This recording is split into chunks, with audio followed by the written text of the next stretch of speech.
Hello বন্ধুরা, আজকে আমি তোমাদের সঙ্গে শেয়ার করছি ছানার বড়ার কারি রেসিপি। এটা খেতেও যেমন সুস্বাদু আর বানানোও খুব ইজি, আর তার সাথে খুব হেলদিও। এটা বানানোর জন্য আমি ফার্স্টে নিয়ে নিচ্ছি দুধটাকে আমি ভালো করে ফুটিয়ে নেব।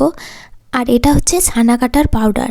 দুধ ফুটে উঠলে এই পাউডারটাকে অল্প পরিমাণ দুধের সঙ্গে মিশিয়ে দেব।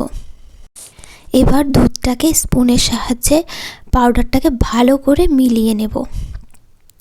একটু পরেই দেখবে কিভাবে ছানা বেরিয়ে আসছে।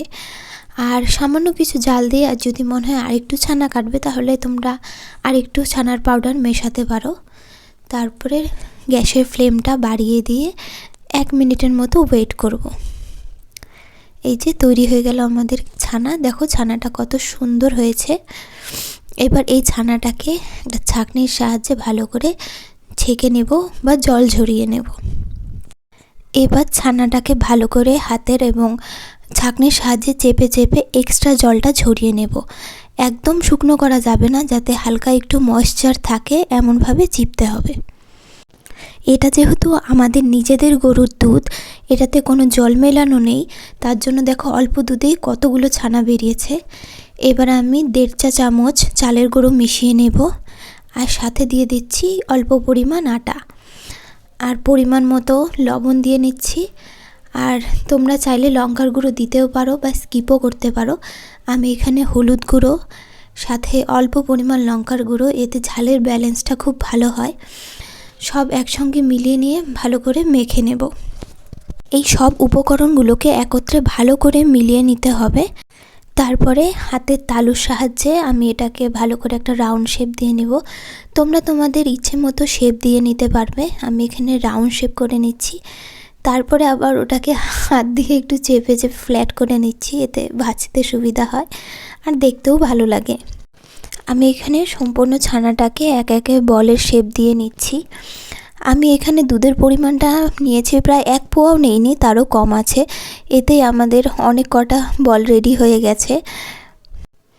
এই যে দেখো বলগুলো দেখতেও কতটা সুন্দর লাগছে। এখানে হলুদ আর লঙ্কার গুঁড়ো দেওয়াতে কালারটা কতটা সুন্দর এসেছে। এখন আমি কড়াইতে তেল গরম করে এক একে সবগুলো বল ভেজে নেব। এখানে তুমি মিডিয়াম ফ্লেমে রাখতে পারো বা হাই ফ্লেমেও রাখতে পারো। করে বলগুলোকে ভালোভাবে গোল্ডেন ব্রাউন করে ভেজে নিতে হবে। একটু ডার্ক গোল্ডেন ব্রাউন করেই ভেজে নেবে। এই যে দেখো আমার বড়াগুলো ভাজা হয়ে গেছে। এবার আমি ওই গরম তেলের মধ্যে শুকনো লঙ্কা তেজপাতা দিয়ে নিচ্ছি। এগুলো ভাজা হয়ে গেলে আমি কিছু পরিমাণ জিরে দিয়ে জিরেটাকেও ভালো করে ভেজে নেব। এবার আমার আগে থেকে কেটেও ধুয়ে রাখা আলুগুলো দিয়ে দিচ্ছি। এবার আলুটাকে ভালো করে ভেজে নেব। তার মধ্যে একটু হলুদ একটু লবণ দিয়ে নিচ্ছি। তোমরা চাইলে এতে মটরশুঁটি বা কাবলি ছোলাও অ্যাড করতে পারো, এতে এই কারির টেস্টটা আরও দ্বিগুণ বেড়ে যায়। তো আমার কাছে আজকে এখানে মটরশুঁটি বা কাবলি ছোলা কোনোটাই ছিল না, তাই আমি শুধু আলু দিয়েই করে নিচ্ছি। তো এই যে আলুগুলো এখন ভাজা হয়ে গেছে, আর আমি খুন্তি দিয়ে দেখে নিচ্ছি আলু সিদ্ধ হয়েছে কি না। হ্যাঁ, সিদ্ধ হয়ে গেছে। তো আমি এতে সামান্য পরিমাণ লঙ্কার গুঁড়ো আর জিরের গুঁড়ো দিয়ে ভালো করে কষিয়ে নেব। তোমরা চাইলে এখানে আদা বাটাও অ্যাড করতে পারো, এতে কারির টেস্টটা আরও বেশি ইনহ্যান্স হবে।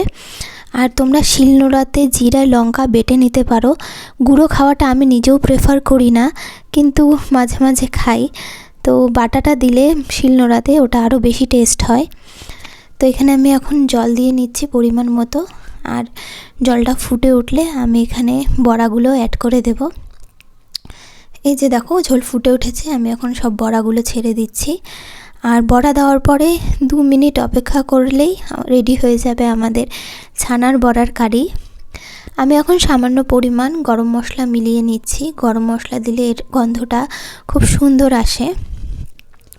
তো ফ্রেন্ডস, তোমরা কে কে কোথা থেকে আমার ভিডিও দেখছো আর আমার ভিডিও তোমাদের কেমন লাগছে তোমরা কমেন্ট করে জানাতে পারো। আর যদি ভিডিও ভালো লেগে থাকে তাহলে আমার চ্যানেলটাকে সাবস্ক্রাইব করো। আমি ভবিষ্যতে আরও অনেক ভিডিও নিয়ে আসবো তোমাদের জন্য। Thank you.